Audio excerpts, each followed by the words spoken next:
हरिद्वार के लक्सर में भारतीय किसान यूनियन के कैंप कार्यालय में किसानों की एक सभा का आयोजन किया गया, जिसमें भारतीय किसान यूनियन के राष्ट्रीय अध्यक्ष चौधरी ऋषिपाल अम्बावत ने सभी किसानों को एकजुट होकर केंद्र सरकार की ओर से लाए जा रहे 3 नए कृषि कानूनों की वापसी के संघर्ष में सहयोग देने की अपील की।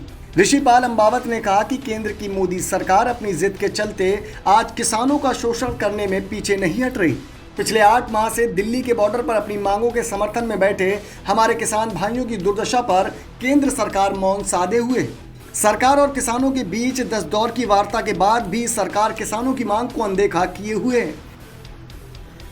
सबसे बड़ी बात यह है कि 9 महीने हो गए, प्रयास हुए, 11 बार मीटिंग भी हुई, उस दौर में भी मैं रहा, लेकिन सरकार का जो रुख है, जो मन है, वो फैसले के मूड में नहीं है।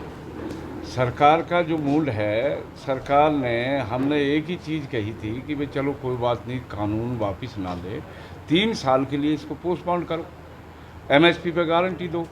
लेकिन सरकार जो है दबाव में है, पूंजीपतियों के दबाव में है कि कानून बाद में लिया गया, पूंजीपतियों को ज़मीन पहले दे दी गई। और आज जो हालात है, मैं ये कह रहा हूँ कि पूरे देश में देखो, अब चुनाव है, 5 राज्यों में चुनाव है।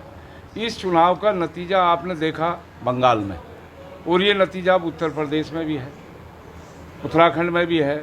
जहाँ जहाँ भी चुनाव होंगे, मेरे हिसाब से सरकार की तो उल्टी गिनती शुरू है, सूफला साफ है, और किसान की जीत निश्चित है, किसान जीतेगा। कृषिपाल अम्बावत राष्ट्रीय अध्यक्ष, उन्होंने कहा कि हाल में ही संसद का मानसून सत्र समाप्त हुआ है।